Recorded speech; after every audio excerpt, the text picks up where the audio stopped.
स्वागत है आपका टिकर अपडेट्स के एक नए वीडियो में, जिसमें हम देखेंगे बेस्ट हेल्थ केयर स्टॉक्स जो ट्रेड कर रही है टॉप 10 में अपने मार्केट कैपिटलाइजेशन के अनुसार। इस लिस्ट का पहला स्टॉक है सन फार्मा, जिसका मार्केट कैपिटलाइजेशन है 4,43,000 करोड़ और जो ट्रेड कर रही है 1849 पे, जो पिछले दिन के मुकाबले 28 पॉइंट नीचे क्लोजिंग दी है, 1.5% नीचे। ये एक लार्ज कैप कंपनी है जिसका पीई 40.14 है।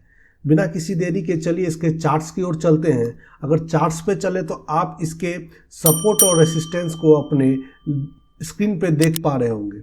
तो ये सपोर्ट जो बना रही है वो एक सपोर्ट बन रहा है 1700 के आसपास, ठीक है, और एक सपोर्ट बन रहा है वो ये लेवल होगा, ठीक है। ये लेवल जो है ये है एक सपोर्ट जो है 1600 के आसपास, ठीक है। एक राउंड फिगर का भी आप मान सकते हैं, नहीं तो अगर आप वीकली टाइम फ्रेम पे जो आप देख रहे हैं, अगर आप इसके डेली टाइम फ्रेम पे देखेंगे तो आपको समझ में आएगा कि ये जो लेवल है मैंने जो बताया आपको वो ये लेवल है, वो ये लेवल है, ठीक है। वो एक सपोर्ट के तौर पे बात कर सकते हैं। अगर आप नियर बाय रेसिस्टेंस की बात करें तो वो रेसिस्टेंस ऑल टाइम हाई है जो है 1961 का। चलिए ठीक है, अब बिना किसी देरी के चलते हैं दूसरे स्टॉक की ओर। इस लिस्ट का दूसरा स्टॉक है वो है Divi's Laboratories Limited. Divi's Laboratories Limited की बात करें तो ये भी एक लार्ज कैप कंपनी है। लार्ज कैप कंपनी है जिसका मार्केट कैपिटलाइजेशन 1,60,496 करोड़ है और पीई जिस पे ट्रेड कर रही है वो 87.42 है। इसके मार्केट कैपिटलाइजेशन के बाद ये ट्रेड कर रही है 6,048 पे। ये पिछले दिन के मुकाबले 1.6% नीचे की ओर क्लोज हुई है, जो अगर हम पॉइंट वाइज में बात करें 96 पॉइंट। अब चलते बिना किसी देरी के इसके स्टॉक चार्ट पे, डेली टाइम फ्रेम पे अगर इसके चार्ट्स की ओर नज़र बनाएंगे तो आपका ये चार्ट है डिविस लैबोरेटरीज का। डिविस लैबोरेटरीज का चार्ट अगर आप डेली टाइम फ्रेम पे देख पा रहे होंगे तो एक आपको नियर बाय जो सपोर्ट दिख रहा है वो ये सपोर्ट है, और अगर वीकली टाइम फ्रेम पे देखें और रेसिस्टेंस भी ये है आपका, रेसिस्टेंस के आसपास ही 6300 के आसपास एक रेसिस्टेंस है, राउंड फिगर पे आप माने, बाकी ऑल टाइम हाई ही है ये। अगर वीकली टाइम फ्रेम पे चले तो वीकली टाइम फ्रेम की बात करें तो ये एक बहुत अच्छा ब्रेकआउट भी आप मान सकते हैं। बहुत दिन के बाद ये जो लेवल था, ये लेवल है ये वाला, ठीक है, इसके लेवल की ओर बहुत अच्छा सा ये ब्रेकआउट दी है। अब उसके बाद एक कंसोलिडेशन हुआ है यहाँ, ये डार्विस बॉक्स को बना रही है। अगर डार्विस बॉक्स का ब्रेकआउट देती है तो बहुत अच्छे से आप ये जो परसेंटेज होगा, इतने परसेंटेज को और आप ऊपर एक्सपेक्ट कर सकते हैं, ठीक है। ये एक साइकोलॉजिकल फिगर है जो आप मान सकते हैं, ठीक है। अब चलते हैं इस लिस्ट के तीसरे स्टॉक पे। तो तीसरा स्टॉक आपके स्क्रीन पे है वो है सिप्ला लिमिटेड। यह भी एक लार्ज कैप कंपनी है। इसका मार्केट कैपिटलाइजेशन 1,21,970 करोड़ है। ये 27 के पीई पे ट्रेड कर रही है और इसका प्राइस बताएं तो वो है 1511 रुपीज़ जो ट्रेड कर रही है। इसका प्लीज़ ये 26 पॉइंट नीचे क्लोजिंग की है पिछले मार्केट सेशन के मुकाबले इस सेशन, और जो क्लोजिंग हुआ है 1.7% नीचे। अब चलते हैं इसके चार्ट्स की ओर। तो इसका तीसरा स्टॉक का चार्ट अगर आप इस स्क्रीन पे देखेंगे तो वो आपका अब आ गया है सिप्ला का। सिप्ला लिमिटेड आपके स्क्रीन पे वो है वीकली टाइम फ्रेम पे। वीकली टाइम फ्रेम पे अगर आप देखेंगे तो एक रेसिस्टेंस तो आपको ये स्वाभाविक है दिख रहा होगा, ठीक है, जो ऑल टाइम हाई भी है, और एक सपोर्ट आपको ये स्वाभाविक दिख रहा होगा जो ये है 1403 के आसपास का। ये दो अगर आप नियर बाय और भी नियर बाय देखें तो ये डेली टाइम फ्रेम पे चलेंगे तो आपको एक क्लोज फिगर दिखेगा। क्लोज फिगर आपका ये है 1560 का जो लेवल है। ये लेवल को जब तोड़ता है या इस लेवल को जब तोड़ेगी तो ये आप मान सकते हैं कि यहाँ से एक छोटा सा ब्रेकआउट हो सकता है। उसके बाद अगला रेसिस्टेंस हो सकता है 1614 का और लास्ट रेसिस्टेंस हो सकता है 1697 का, जहाँ से एक अच्छा सा ब्रेकआउट का पोजीशन बन सकता है। और सपोर्ट की बात करें तो ये सपोर्ट जो आपका देख रहे होंगे, ये कैंडल जो है सपोर्ट के तौर पर ट्रेड कर सकती है। इसका लास्ट लो जो है 13 दिसंबर का इसका, उसके बाद अगर एक कैंडल है ये 30 अक्टूबर का, इसका जो लो है ये भी एक सपोर्ट के तौर पे काम कर सकता है। इस दोनों का लो अगर टूटता है तो फिर आप नियर बाय यहाँ के आसपास जो है 1317 पे देखेंगे। उम्मीद है कि उतना नीचे ये नहीं ट्रेड करेगी सिप्ला लिमिटेड। अब चलते हैं इस लिस्ट के चौथे स्टॉक पे। तो चौथा स्टॉक है इस लिस्ट का मैनकाइंड फार्मा लिमिटेड। यह भी एक लार्ज कैप कंपनी है। इसका मार्केट कैपिटलाइजेशन की बात करें तो मार्केट कैपिटलाइजेशन है 1,21,222 करोड़। ये ट्रेड कर रही है 57 के पीई से, जो ट्रेड कर रही है 2937 पे। यह 35 पॉइंट पिछले क्लोजिंग से ऊपर क्लोज हुई है इस सेशन में, रिसेंट सेशन में, जो था 1.2% ऊपर पिछले क्लोजिंग से। अब चलते हैं इसके चार्ट की ओर। चार्ट की ओर चले तो आप चलिए, ये रहा मैनकाइंड फार्मा का चार्ट आपके स्क्रीन पे। मैनकाइंड फार्मा का चार्ट आप एक बार अपने से एनालाइज करेंगे। अपने से एनालाइज करेंगे तो आपको ये समझ में आएगा कि मैनकाइंड फार्मा अपने ये डेली टाइम फ्रेम पे अगर आप देखेंगे तो ये अपने हाई को कभी भी तोड़ सकती है। ठीक है, 2937 पे ट्रेड कर रही है। ये 3054 जो है ये एक हाई है। और वीकली टाइम फ्रेम पे देखें तो वीकली टाइम फ्रेम पे भी आपको ये कुछ अच्छा खासा दिख रहा होगा। आप समझ पा रहे होंगे हम क्या कहना चाह रहे हैं।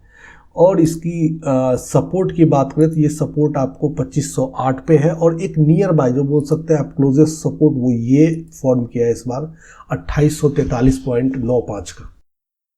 ये पहले रेसिस्टेंस के तौर पे काम कर रहा था, अब ये सपोर्ट बन गया, तो ये स्ट्रांग हो सकता है। इसको अगर तोड़ती है तो आप एक अच्छा सा बियरिश मूव शॉर्ट टर्म के तौर पे देख सकते हैं। लेकिन ये ऐसा कुछ होने दिख नहीं रहा है कि संभावना है, क्योंकि अब मार्केट थोड़ा थोड़ा रिकवर करने की कोशिश कर रही है। अगर कोई वो जो चाइना का न्यूज़ आया है जो भी आप देख पा रहे होंगे, अगर वो सच नहीं हो, उम्मीद है कि ना हो, अगर ना हो तो आपका ये मार्केट ऊपर की ओर जाएगी, नहीं तो फिर फार्मा सेक्टर का स्टॉक वो ऊपर तो जाएगी ही जाएगी।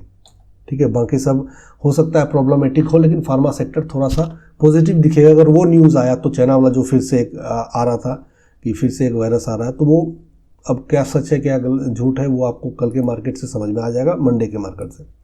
टोरेंट फार्मास्यूटिकल्स ये 5वां स्टॉक्स है, एक लार्ज कैप कंपनी है जिसकी मार्केट कैपिटलाइजेशन 1,15,000 करोड़ है, जो ट्रेड कर रही है 63.86 पे। ठीक है, मतलब इस इतने पीई से ट्रेड कर रही है, और इसका ट्रेडिंग प्राइस देखें तो 3402 है, और पिछले क्लोजिंग से ये 38 पॉइंट नीचे क्लोज हुई है, जो है 1.1%। अब चलते हैं इसके चार्ट की ओर। चार्ट की ओर चलें तो ये चार्ट आपके स्क्रीन पे होगा टोरेंट फार्मास्यूटिकल्स लिमिटेड का।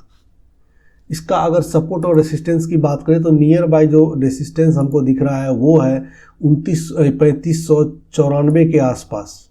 ठीक है, 3594 के आसपास दिख रहा है। ये 3402 पे ट्रेड कर रही है, और एक डेली टाइम फ्रेम पे अगर एक नियर बाय एक छोटा सा अगर आप बात करें तो वो ये भी है, 3515 का भी है एक रेसिस्टेंस। बाकी अगर आप सपोर्ट की बात करें तो सपोर्ट ये आपका एक ये हो जा रहा है, और एक सपोर्ट आपका ये हो जा रहा है। ये जो मतलब मोर ओवर ये जो लेवल है वो ये लेवल है, मोर ओवर ये लेवल है, क्योंकि यहाँ आप एक अच्छा खासा देख सकते हैं। ठीक है, उसके बाद नियर बाय जो एक स्ट्रॉन्ग सपोर्ट के तौर पे वर्क कर सकती है वो आपका ये लेवल है, वो है ये वाला 3074 का। ठीक है, मानिए कि आप इस ये जो कैंडल है कितना, ये कौन सा कैंडल है, 12 नवंबर का कैंडल, जो इसका लो एक एक्सट्रीम सपोर्ट के तौर पे काम करेगी। अगर इसका लो को तोड़ती है तो फिर आप नीचे की ओर एक्सपेक्टेशन कर सकते हैं। सॉरी गाइज, अब चलते हैं बिना किसी देरी के अगले स्टॉक की ओर, जो है इस लिस्ट का छठा stock max health care institute limited. आपके स्क्रीन पे दिख रहा होगा max health care institute limited. चलिए अब चलते हैं इसकी ओर। तो इसका मार्केट कैपिटलाइजेशन की बात करें तो 1,14,362 करोड़ मार्केट कैपिटलाइजेशन। ये 107 के पीई से बहुत स्ट्रांगली, बहुत एक्सपेंसिव। चलिए, अब ये ट्रेड कर रही है 1178 पे, जो पिछले क्लोजिंग से 19 पॉइंट ऊपर क्लोज हुई है, और जो कि है 1.6%। ये एक लार्ज कैप कंपनी है obviously, max health care institute. अब चलते हैं इसके चार्ट की ओर। चार्ट की ओर चलते हैं मैक्स हेल्थ केयर इंस्टीट्यूट के वीकली टाइम फ्रेम पे। आपके चार्ट आपके स्क्रीन पे दिख रहा होगा। वीकली टाइम फ्रेम पे अगर आप देख रहे होंगे तो आपको समझ में आ रहा होगा कि ये ब्रेकआउट पे ब्रेकआउट दे रही है। ये वीकली टाइम फ्रेम पे आपको एक सपोर्ट एंड रेजिस्टेंस दिख रहा होगा, और डेली टाइम फ्रेम पे अगर आप देखें तो नियर बाय ये और सपोर्ट और रेजिस्टेंस वर्क करेगी यहाँ। ठीक है, ये जो सपोर्ट होगा ना 1110 के आसपास का, ये जो एक जोन है, ये कभी भी एक लेवल नहीं होता, ये एक जोन होता है। आपको हम दिखाते हैं क्या हम कहना चाह रहे हैं। ठीक है,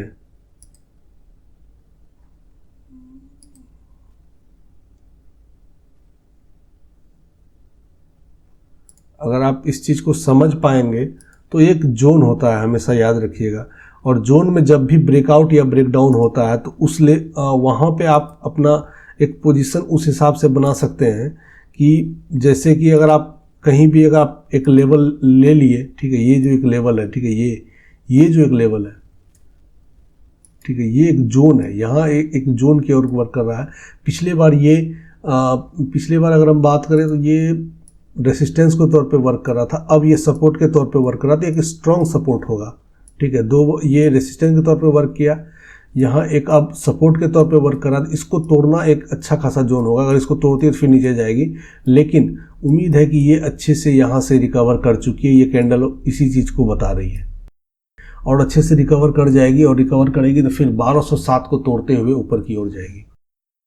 ये हमारा प्रेडिक्शन हो सकता है, और ज़रूरी नहीं है कि मार्केट हमारे तरह ही बिहेव करे, लेकिन हम अपने रिस्क एंड रिवार्ड को, रिस्क मैनेजमेंट को उस हिसाब से पोजीशन बनाते हैं, ठीक है। अब चलते हैं 7वां स्टॉक का, तो वो है doctor Reddy laboratories limited. Doctor Reddy laboratories limited आप देख रहे होंगे अपने स्क्रीन पे, ये ट्रेड कर रही है 1352 पे। ये एक लार्ज कैप कंपनी है, इसका मार्केट कैपिटलाइजेशन 1,12,000 करोड़ है, और ये 21 के पीई से ट्रेड कर रही है। पिछले मार्केट सेशन से ये 22 पॉइंट नीचे की ओर क्लोजिंग दी है।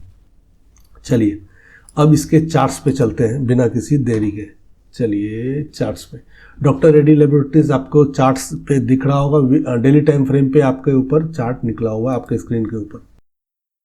डेली टाइम फ्रेम पे अगर बात करें तो डेली टाइम फ्रेम पे जो ये जो यू रिकवरी है ना, ये रिकवरी बहुत इंपॉर्टेंट है।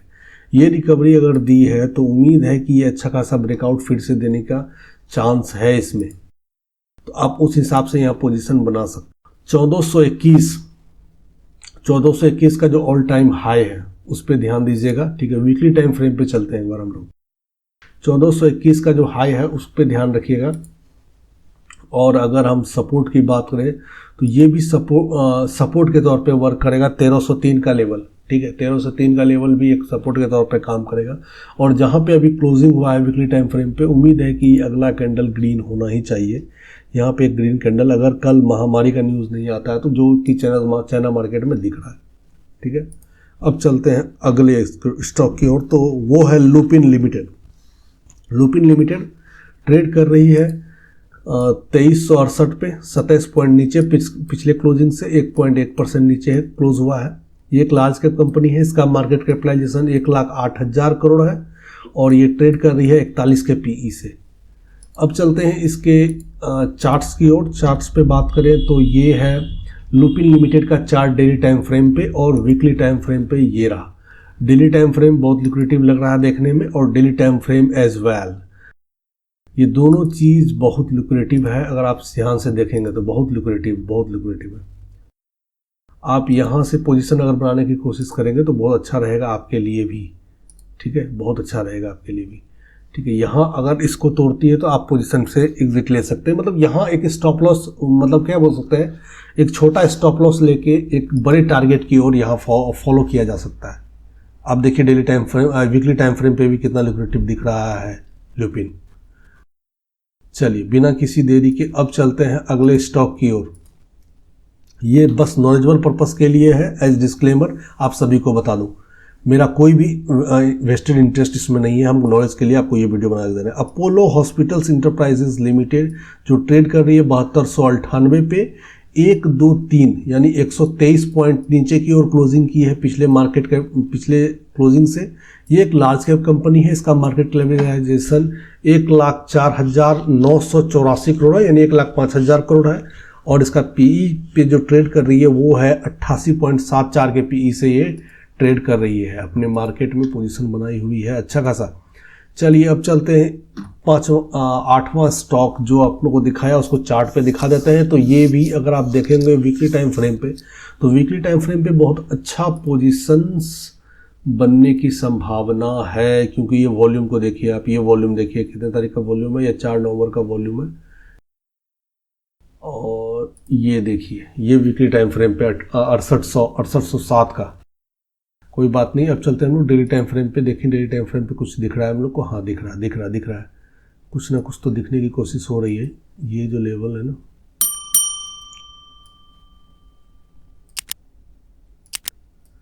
अगर आप पिछले बार के देखें तो इसको जब तोड़ा था तो ये नीचे की ओर 6807 तक आया था। अगर यहाँ आप पोजीशन बनाते तो एक छोटा सा स्टॉप लॉस लेके आप एक रिस्क एंड रिवार्ड के अकॉर्डिंग पोजीशन बना सकते हैं, बशर्ते आप कल का मार्केट को एक अच्छे से एनालाइज करने के बाद। चलिए इस लिस्ट का 10वें स्टॉक्स पे चलते हैं। 10वां स्टॉक है आपके इस लिस्ट का, हाँ, जायडस लाइफ साइंस लिमिटेड। ये आपके स्क्रीन पे दिख रहा होगा, जायडस लाइफ साइंसेस लिमिटेड। यह एक लार्ज कैप कंपनी है, ये भी ठीक है, ये भी एक लार्ज कैप कंपनी है। अगर आप ध्यान से देखेंगे तो लार्ज कैप कंपनी है। इसका मार्केट कैपिटलाइजेशन 98,163 करोड़ है। इसका पीई पे ट्रेड कर रही है वह 22.81 है। ये ट्रेड कर रही है 975 पे, 14 पॉइंट पिछले क्लोजिंग से नीचे क्लोज हुई है, 1.15% नीचे। Zydus life sciences. बिना किसी देरी के चलिए इसके चार्ट्स पे चलते हैं और उम्मीद है आप लोग अपना, ये रहा आपका चार्ट्स, कहाँ गया Zydus life sciences limited. Zydus life sciences, वाह क्या कर रहा है यार। डेली टाइम फ्रेम पे अगर आप देखेंगे तो ये बहुत गलत ट्रेंड को पकड़ी हुई है, लेकिन एक सपोर्ट, स्ट्रॉन्ग सपोर्ट आप यहाँ मान सकते हैं, ठीक है। ये एक स्ट्रॉन्ग सपोर्ट है। अगर आप देखें तो ये भी एक स्ट्रॉन्ग सपोर्ट 930 का जो है स्ट्रॉन्ग सपोर्ट है, लेकिन इसको अगर तोड़ती है और यहाँ 910 को तोड़ देती है तो थोड़ा सा ये संभावना है कि आप बच के चलेंगे। ये जो कैंडल है ना 6 जून का, ये शायद 6 जून ये रिजल्ट वाला कैंडल है या इलेक्शन वाला, नहीं रिजल्ट वाला कैंडल है शायद। तो ये जो कैंडल है, इस कैंडल को अगर तोड़ती है तो आपको चौंकने की ज़रूरत है।